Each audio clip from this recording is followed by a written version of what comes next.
Good morning all of you. Vedant classes के digital platform पर आप सभी का हार्दिक स्वागत है। आज हम रिट लेवल फर्स्ट की मैथ्स के बारे में चर्चा कर रहे हैं और सबसे पहला जो आपका टॉपिक है वो है भाई 1 करोड़ तक की पूर्ण संख्याएं, स्थानीय मान और मुद्रा से रिलेटेड आपके प्रश्न पूछे जाएंगे। आज हम सबसे पहले संख्याओं की बात कर रहे हैं और संख्याओं में हम सभी जानते हैं कि भाई संख्याओं से पहले हमें किसके बारे में जानना जरूरी है। संख्याओं से पहले हमें अंक का पता होना चाहिए। तो अंक प्रणाली में सबसे पहले प्राचीन भारत में जो गिनतियां की जाती थी, किसी संख्या को गिना जाता था। जैसे एक संख्या है तो भाई ऐसे 1 लिख देते थे, 2 संख्याएं हैं तो 2 लिखेंगे, 3 लिख देंगे, 4 लिख देंगे और 5 होती थी तो इस तरीके से चिन्ह बनाए जाते थे। लेकिन मान लीजिए संख्याओं की जो काउंटिंग है, जैसे संख्याएं मैंने आपसे कह दी भाई 213 है, इस तरीके से यदि हम 213 बनाए तो बहुत लंबी प्रोसेस हो जाएगी, काफी जगह की हमको आवश्यकता होगी। धीरे धीरे उसके बाद सुधार आया और अंक प्रणाली की बात की गई। अंक प्रणाली में सबसे पहली जो अंक प्रणाली थी वो थी देवनागरी अंक प्रणाली, जिसे हम हिंदी भाषा की अंक प्रणाली भी कहते हैं। और इसी के साथ दूसरी जो अलग देशों में चल रही थी वो थी रोमन अंकीय प्रणाली। देवनागरी जो हिंदी भाषा की अंकीय प्रणाली थी उसमें भाई 0, 1, 2, 3, 4 इस तरीके से 0 से 9 तक अंक लिखे जाते थे। प्राचीन समय के जो बही खाते हैं और जो पुराने लोग हैं उनके पास ये गिनती आपको मिल जाएगी। आज भी बही खातों में अधिकतर देवनागरी अंक प्रणाली का ही प्रयोग किया जाता है। इसी के साथ रोमन में इस तरीके से लिखते थे भाई 1st, 2nd, 3rd, 4th, 10th, 11th। यहां हम देख रहे हैं कि देवनागरी जो अंक प्रणाली थी इसमें 0 से काउंटिंग थी और ये 9 तक जा रही थी। लेकिन रोमन अंक प्रणाली में 0 नहीं था, 10, 11, 12 इस तरीके से था। उसके बाद उन्होंने 50 को है C बोल दिया। ये आगे बढ़ता गया भाई। तो हम यहां ये देख रहे हैं कि जो देवनागरी अंक प्रणाली है इससे अरब देश के लोगों ने कॉपी किया और जो अंक प्रणाली बनाई वो भाई अंक प्रणाली आपके सामने आई हिंदी अरबी अंक प्रणाली।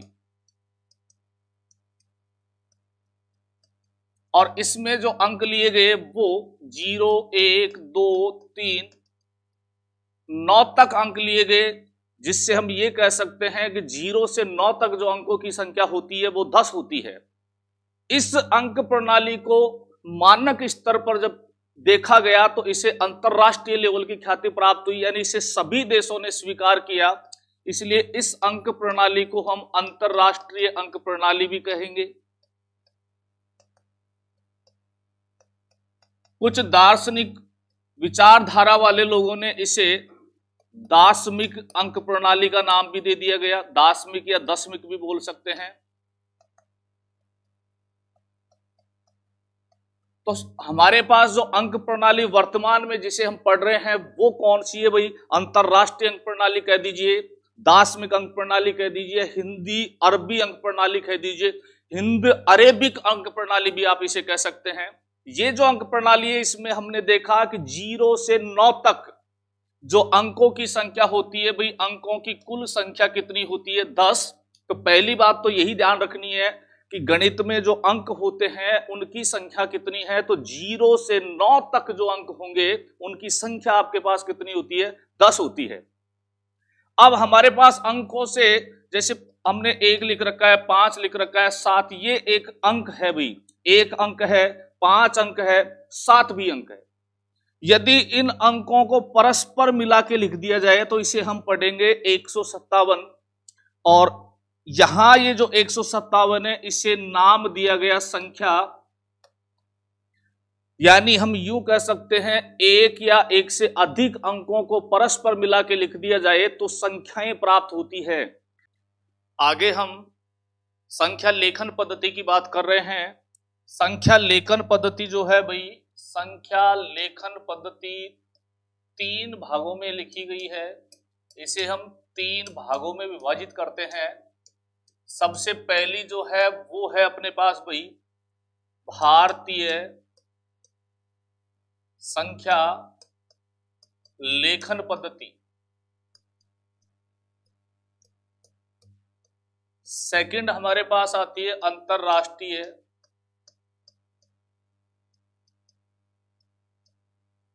लेखन पद्धति, और थर्ड जो हमारे पास है वो है रोमन संख्या लेखन पद्धति। यहां हमारे सिलेबस में रोमन संख्याओं का कोई ट्यूशन नहीं बनता है, तो भाई हम रोमन संख्याओं के बारे में किसी प्रकार की कोई चर्चा नहीं करेंगे। रोमन संख्याएं जो हैं उनके बारे में हम किसी प्रकार का कोई क्वेश्चन नहीं करेंगे। हालांकि अंतरराष्ट्रीय पद्धति से भी आपका कोई क्वेश्चन नहीं पूछा जाएगा, लेकिन फिर भी अंतरराष्ट्रीय को हम देख लेते हैं क्योंकि दैनिक जीवन में भी बहुत उपयोग है और किसी सिचुएशन में क्वेश्चन बन भी सकता है। भारतीय संख्या लेखन पद्धति में हमने सीखा है कि जो भारतीय संख्याएं हैं उन्हें किस तरीके से लिखते हैं भाई, इकाई, फिर दाही, फिर सैकड़ा, उसके बाद हजार, उसके बाद लाख, उसके बाद करोड़। अब यहां हम देख रहे हैं कि इकाई, दहाई, सैकड़ा ये तो भाई कॉमन चलेगा, लेकिन जो हजार है इसे 2 भागों में बांट दिया। एक तो हजार और एक हमारे पास कौन सा हो जाएगा, 10,000। इसी तरीके से लाख को भी 2 भागों में बांट रखा है, एक आपके पास लाख और एक क्या होगा, 10 लाख। इसी प्रकार से करोड़ को भी 2 भागों में बांट रखा है, एक आपके पास करोड़ हो जाएगा और एक हमारे पास क्या हो जाएगा, 10 करोड़ हो जाएगा। यानी यहां से हम ये सीख रहे हैं कि जो आपकी संख्याएं हैं वो इकाई, दहाई, सैकड़ा ये तो कॉमन रहेगी। यानी यहां मैंने लिखा 2, 3, 5, तो ये इकाई, दहाई, सैकड़ा तो कॉमन रहेगा। उसके बाद हजार 2 भागों में बांटा है तो भाई 2 अंक पे कॉमा लगेगा। लाख 2 भागों में बांटा है तो यहां लाख पे भी 2 अंकों में कॉमा लगेगा। करोड़ 2 भागों में बांट रखा है तो करोड़ पे भी 2 अंक में कॉमा लगता है। तो इसे पढ़ने में आसानी रहेगी। कैसे पढ़ेंगे, ये कॉमा जो है वो क्या बताता है, 34 करोड़ 5 लाख 34,235। अब यहां सीधा सीधा हिसाब है। यदि हमें पता है कि भाई ये फर्स्ट कॉमा है वो सैकड़ा पे 3 अंक पे आ रहा है, फिर हजार पे कॉमा आता है, लाख पे आता है, करोड़ पे आता है, तो आसानी से पढ़ सकते हैं। जैसे एक संख्या और मैं लिख देता हूं, 05 37 00001। तो क्या पढ़ेंगे, 5 करोड़ 37 लाख, यहां देखिए 0 हो गया तो हजार की टर्म्स 0 हो जाएंगी। 5 करोड़ 37 लाख और कितना पढ़ूंगा, 1। तो यहां पढ़ने में हमें कोई मुश्किल नहीं है। ध्यान क्या रखना है, भारतीय जो लेखन पद्धति है, इस लेखन पद्धति में जो संख्याएं हैं इन्हें 2 तरीके से हम लिखते हैं, या तो अंकों में लिखेंगे या फिर किस में लिखेंगे, शब्दों में। हिंदी में जो लिखी गई है, जैसे मैं बोल रहा हूं 34 करोड़ 5 लाख 34,235, शब्दों में कहा गया है, और ये जो आपको लिखा हुआ दिख रहा है ये अंकों में लिखा हुआ दिख रहा है। समझ पाए होंगे आप इसको। ध्यान क्या रखना है, 2 अंक पे कॉमा लगेगा, इकाई, दहाई, सैकड़ा 3 अंक पे लगेगा। इसके अलावा जितने भी है हजार, लाख, करोड़, सब में जो कॉमा है वो कितने अंक पे प्राप्त होगा भाई, 2 अंक पे प्राप्त होगा। अंतरराष्ट्रीय लेखन पद्धति में क्या होगा, देखिए अंतरराष्ट्रीय में क्या होता है, इकाई, दहाई, सैकड़ा, इकाई, दहाई और सैकड़ा, ये तो उसी तरीके से पढ़ा जाएगा जो भारतीय संख्या पद्धति में है, लेकिन इसके बाद यहां जो ग्रुप बनते हैं वो कितने के बनते हैं भाई? 3 के ग्रुप बनते हैं। 1000 का जो ग्रुप बनेगा ये 3 का ग्रुप बनेगा। उसके बाद आता है मिलियन का, ये भी 3 में होगा। इसके बाद आता है बिलियन का, ये भी 3 में होगा। उसके बाद आता है ट्रिलियन का, ये भी 3 में होगा। तो हम इनको कैसे पढ़ेंगे? जैसे मान लीजिए मैंने संख्याएं लिख दी 2 3 5 7 3 2। मैंने कहा था 3 अंक पे कॉमा रहता है। अंतरराष्ट्रीय पद्धति में 3 अंक पे कॉमा रहता है। इकाई, दहाई, सैकड़ा तो कंटिन्यू रहेगा। उसके बाद 1000, फिर मिलियन, फिर बिलियन और फिर ट्रिलियन। तो इसको कैसे पढ़ेंगे भाई? सीधा 235,732 3 पे रहेगा, क्योंकि क्या बताया मैंने? इकाई, दहाई, सैकड़ा तो कॉमन है। 1000, फिर मिलियन, फिर बिलियन, फिर ट्रिलियन, तो 1000 होगा इसमें, यानी 235,732। मान लीजिए मैंने यहां लिख दिया 7 3 5 2 6 1 8। 3 अंक पे कॉमा लगा दीजिए। क्या पढ़ेंगे? 7,352,618। जैसे मान लीजिए मैंने यहां लिख दिया 219,312,698। 3 अंक पे कॉमा रहेगा। 219,312,698। क्लियर हो गई बात? अंतरराष्ट्रीय पद्धति में अंकों के बीच में जो कॉमा लगेगा वो कितने अंक पे लगेगा भाई? 3 पर, ध्यान रखना है। और भारतीय संख्या पद्धति में कॉमा लगेगा वो कितने पे लगेगा? 2 पर। इकाई, दहाई, सैकड़ा दोनों में ही कॉमन रहेंगे, यानी प्रथम इकाई, दहाई, सैकड़ा जो है उस पे कॉमा दोनों में 3 अंक पे ही लगाया जाएगा। जैसे क्वेश्चंस की बात करता हूं मैं, थोड़ा सा प्रैक्टिस देखिए। यहां क्या लिख रखा है? 1,07,009। मैंने कहा 2 अंक पे कॉमा रहता है भाई, तो आपको कुछ नहीं करना। जैसे मैंने लिखा 01 करोड़ हो गया। 7,000 दे दिया। अब भाई करोड़ के बाद लाख आना चाहिए था। लाख की टर्म्स गायब है, तो मैं ऐसे कैसे लाख की जगह 00 लिखूंगा? क्योंकि 2 अंक आने चाहिए। 1000 है, 1000 में भी 2 अंक आएंगे, लेकिन यह 7,000 है तो मैं क्या लिखूंगा? 07। समझ रहे हैं आप? 1,01,01, क्योंकि 2 अंक पे कॉमा है। लाख इसमें नहीं दे रखा तो लाख के 00। 7,000 है तो 07, क्योंकि 2 अंक लेने हैं। और फिर मैंने कहा था जो इकाई, दहाई, सैकड़ा है वो कॉमन रहेगा, तो 9 लिख रखा है। इसका मतलब 009। पहला कॉमा आपका बनता है 1000 पे, लाख पे, करोड़ पे, ये ध्यान रखना है। तो इसे हम क्या पढ़ेंगे? 1,07,009। देख लीजिए, इकाई, दहाई, सैकड़ा, 1000, 10,000, लाख, 10 लाख और एक क्या हो रहा है? करोड़ हो रहा है। कई गलतियां होने के चांसेस ही नहीं है। जैसे इसे पढ़ रहे हैं, देखिए 1 करोड़ 01। 21,000 दे दिया तो लाख की जगह 00, 1000 की जगह क्या लिख दूंगा? 21। भाई 2 अंक पे कॉमा लगा रहे हैं। और 59, हमको पता है इकाई, दहाई, सैकड़ा यानी 3 अंक आते हैं, तो 059 लिखूंगा। यहां समझिए 1,08,091। इसमें मैंने कहा था 3 अंक पे कॉमा लगता है। इकाई, दहाई, सैकड़ा कॉमन है, फिर 1000 रहता है, फिर क्या रहता है? मिलियन रहता है। तो 1 मिलियन, ये मिलियन का कॉमा 00 आगे लगा सकते हैं भले आप। 8,000, मैंने कहा था 3 के जोड़े बनते हैं, 3 पे कॉमा लगता है। 8,000 और 91 है तो 091। इसे क्या लिख सकता हूं? क्या बोल सकता हूं? 1,08,091। जैसे भाई एक संख्या यहां मैंने लिख दी 3 5 7 9 2 4 6। 3 पे कॉमा लगा दीजिए। क्या पढ़ेंगे? 3,579,246। क्लियर हो गई बात? और समझिए, देखिए यदि इसे मैं भारतीय मुद्रा में लिखता हूं या भारतीय पद्धति लेखन में करता हूं, तो भाई 2 पे आपके कॉमा रहेगा। क्या पढ़ूंगा इसे? 3 करोड़, लाख की टर्म्स 0 है, 3,75,003। लाख की टर्म साइलेंट है क्योंकि जीरो आ रहा है, 3,75,03। यदि इसी को अंतरराष्ट्रीय में पढ़ते हैं, इसी को यदि हम अंतरराष्ट्रीय में पढ़ते हैं तो अंतरराष्ट्रीय में क्या लिखेंगे देखिए, मैंने कहा था 3 पे कॉम आएगा, क्या पढ़ेंगे 30,75,03। यहां समझिए देखिए, यदि भारतीय की बात करते हैं तो देखिए 3 अंक पे कॉमा, फिर 2 पर, फिर 2 पर, क्या पढ़ा जाएगा 57,02,001। लाख साइलेंट है, जीरो आ रहा है।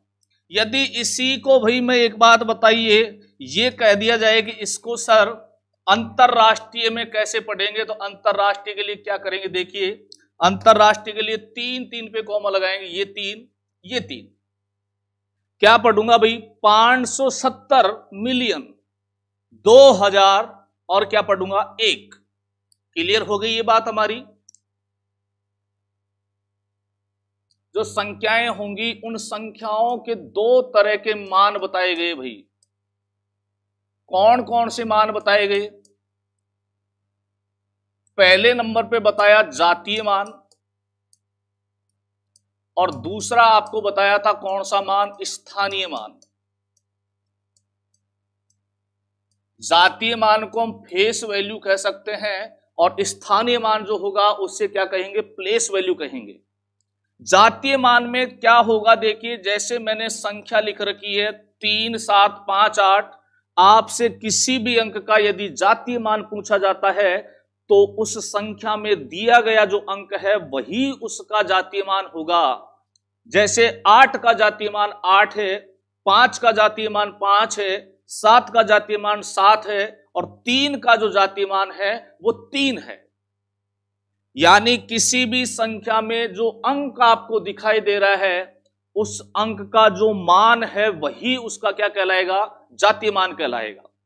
स्थानीय मान की बात करें तो भाई स्थानीय मान को हम यूं भी कह सकते हैं विस्तारित रूप। यदि हम प्रत्येक अंक का स्थानीय मान लिखते हैं तो वो विस्तारित रूप भी कहलाता है। होना क्या है देखिए, यदि किसी भी संख्या में दिए गए प्रत्येक अंक के स्थानीय मानों को जोड़ दिया जाए तो भाई ये सम संख्या प्राप्त हो जाती है।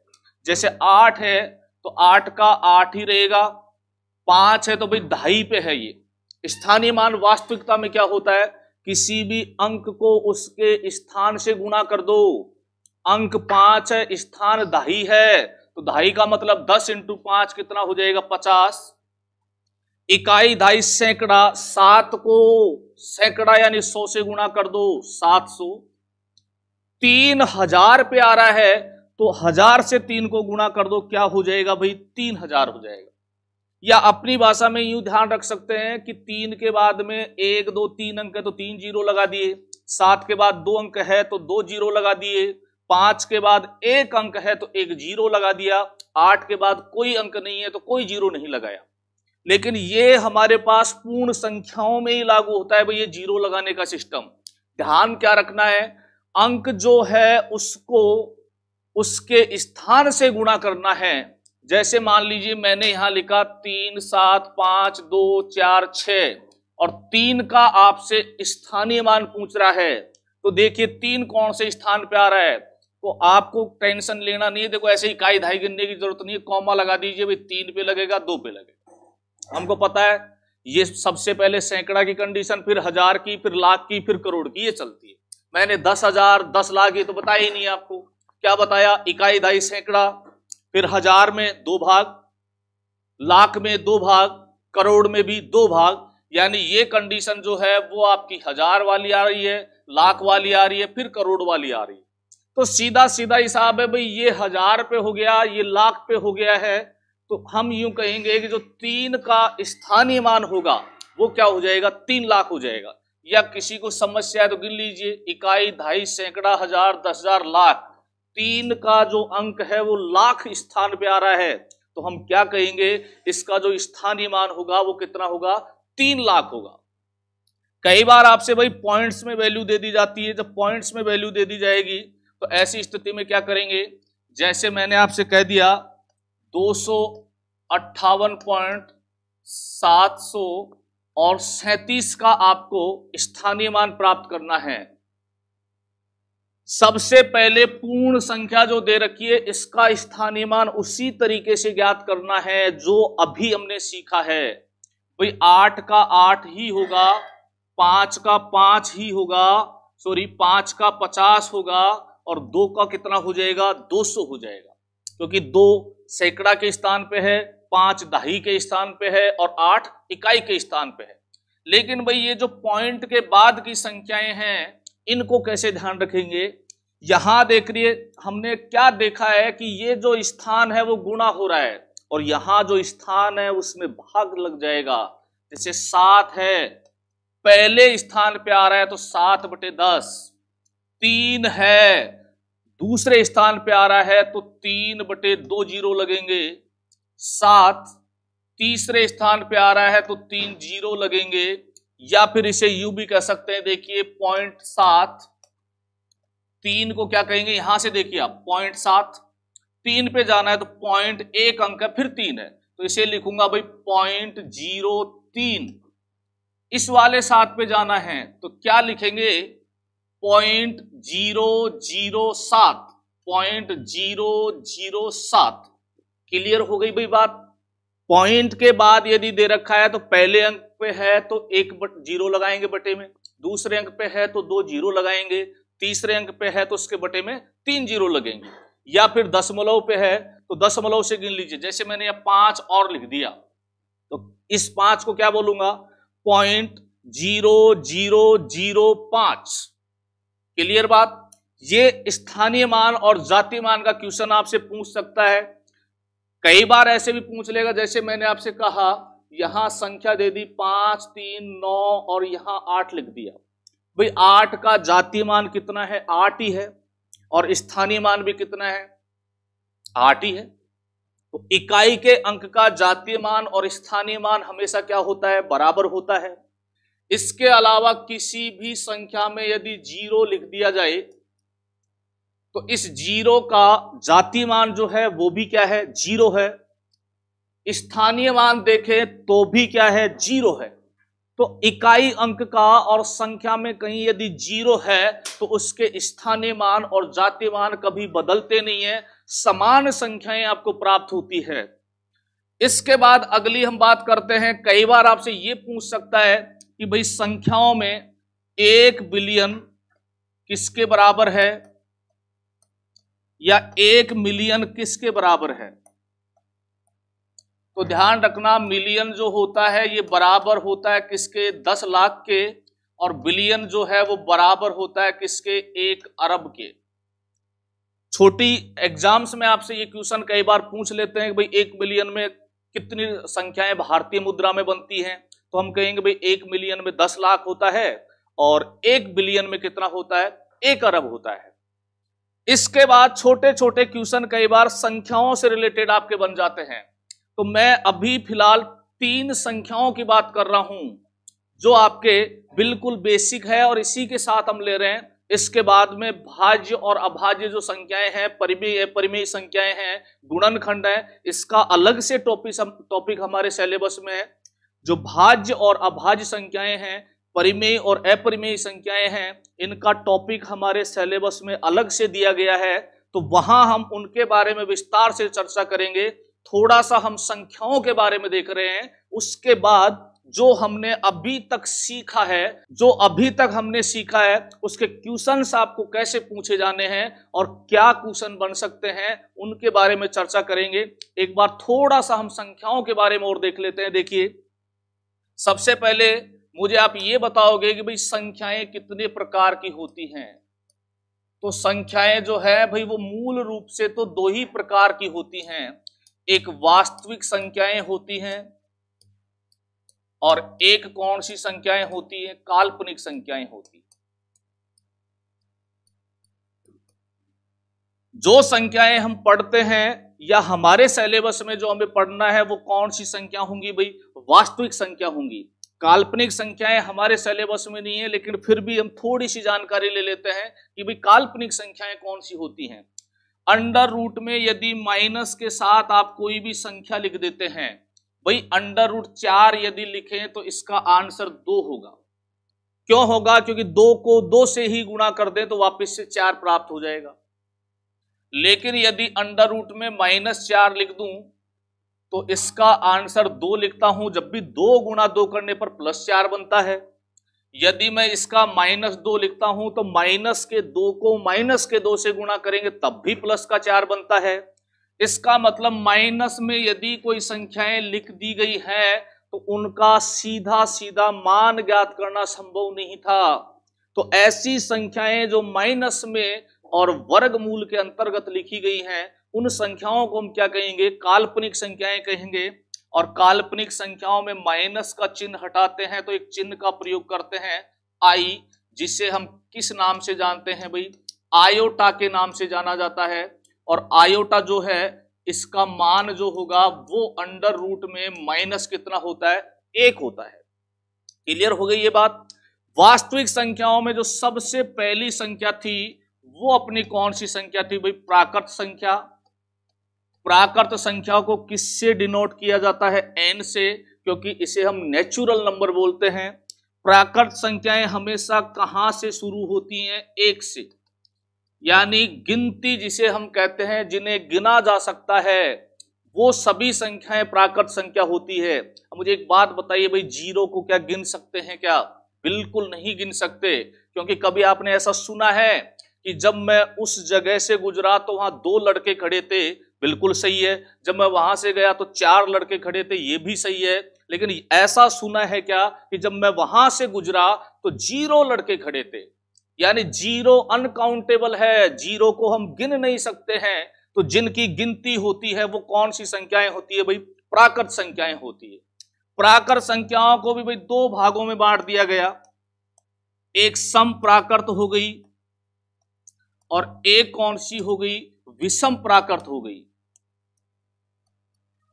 सम प्राकृत जो संख्याएं हैं, सम प्राकृत संख्या कौन सी होंगी? जिनमें 2 का भाग पूरा पूरा चला जाता है, वो सभी संख्याएं जो होंगी वो कौन सी संख्याएं होंगी? सम प्राकृत संख्याएं होंगी। भाई हमने क्या देखा है? 2, 4, 6, 8, 10, 12, यानी जिन संख्याओं में भी 2 का भाग पूरा चला जाएगा वो सम प्राकृत होंगी। और जिनमें 2 का भाग नहीं जाता है वो सारी की सारी जो संख्याएं हैं, जैसे 1, 3, 5, 7, ये कौन सी संख्याएं होंगी? विषम प्राकृत संख्याएं होंगी। इसके बाद में जो दूसरे स्थान पर संख्या आई, सेकंड संख्या अपनी कौन सी होती है भाई? पूर्ण संख्या। पूर्ण संख्या क्या होगी? प्राकृत संख्याएं जो आपने सीखी हैं, यदि प्राकृत संख्याओं में 0 भी शामिल कर लिया जाए तो जो संख्याएं प्राप्त होंगी वो कौन सी होंगी? पूर्ण संख्याएं। यानी पूर्ण संख्याएं हमेशा कहां से शुरू होती हैं भाई? 0 से। आपसे कोई ये पूछता है कि बताओ प्रथम 8 पूर्ण संख्याएं हैं वो कहां तक हैं? तो भाई 0 से गिनेंगे। 0, 1, 2, 3, 4, 5, 7 पे खत्म हो जाएगा। यानी 8 तक पूर्ण संख्या जो होंगी वो 0 से 7 होंगी। क्यों? क्योंकि हम उसमें एक 0 को भी काउंट करेंगे, 0 को भी माना जाएगा। फिर पूर्ण संख्या के बाद में हमारे पास आता है क्या? पूर्णांक। पूर्ण संख्या को भाई होल नंबर कहते हैं, इसलिए इसे डिनोट किया जाता है, रिप्रेजेंट करते हैं हम किससे? W से। पूर्णांक संख्या को इंटीजर I या फिर Z दोनों से आप रिप्रेजेंट कर सकते हैं। I से इंटीजर का मतलब पूर्णांक होता है, और जेलियस एक वैज्ञानिक था, उसके नाम के आधार पे Z से भी आप इसे रिप्रेजेंट कर सकते हो। पूर्णांक क्या होंगे? पूर्ण संख्याएं जो आपको दी गई हैं, इसे यदि माइनस और प्लस दोनों तरीके से लिख दिया जाए तो जो संख्याएं प्राप्त होंगी वो कौन सी संख्याएं प्राप्त होंगी भाई? वो संख्याएं पूर्णांक होंगी। 1 से और अनंत तक जो आपने प्लस लिखी है, ये कौन से पूर्णांक होंगे? ये धनात्मक पूर्णांक होंगे। और माइनस में जो लिखे गए हैं ये कौन से पूर्णांक होंगे भाई? ऋणात्मक पूर्णांक होंगे। और जीरो की यदि बात की जाए तो जीरो न धनात्मक है न ऋणात्मक है। ये कौन सा पूर्णांक है? उदासीन है। इसे न तो हम धनात्मक में गिनेंगे और न ही किस में गिनेंगे? ऋणात्मक में गिनेंगे। यहां से छोटा सा क्वेश्चन आपसे क्या पूछा जा सकता है कि भाई कौन सी संख्या छोटी है कौन सी बड़ी है? तो देखिए, यदि एक से हम इस तरीके से जाते हैं तो ये आपका कौन सा क्रम होगा? बढ़ता क्रम। यानी एक से बड़ी दो है, दो से बड़ी तीन है, तीन से बड़ी चार है। जैसे जैसे आगे जाएंगे संख्याओं के मान में क्या होगी? वृद्धि होगी। लेकिन यदि हम यहां बात करें तो यहां जो सिचुएशन है वो जस्ट अपोजिट होती है। यानी कि बढ़ना है तो माइनस के 4 से बड़ा कौन होगा? माइनस का 3 होगा। माइनस के 3 से बड़ा कौन होगा? माइनस का 2 होगा। यदि आपसे कोई कहे माइनस के 1 और माइनस के 4 में छोटा कौन सा है, तो हम कहेंगे छोटा जो है वो -4 है। ध्यान रखना है। अब ध्यान ये भी रखना है कि बढ़ता जो क्रम है उसे हम किस नाम से जानते हैं? आरोही। भाई आरोही कैसे याद रखेंगे? संस्कृत में हम देखते थे लता आरोहंती, यानी लताएं चढ़ती हैं। आरोहण का मतलब ध्वजारोहण में भी आता है, यानी चढ़ना, आरोहण। तो आरोही का मतलब होता है चढ़ता हुआ क्रम, बढ़ता क्रम।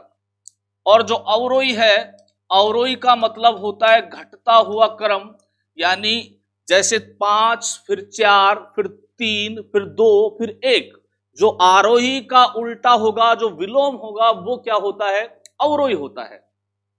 ये हमने संख्याओं की नॉर्मल सी बातें की हैं। इसके बाद कई बार आपके प्रश्न छोटी संख्या, बड़ी संख्या, कुल संख्याओं से रिलेटेड भी भाई पूछे जाते हैं। उनके लिए देखिए हम क्या सीख रहे हैं।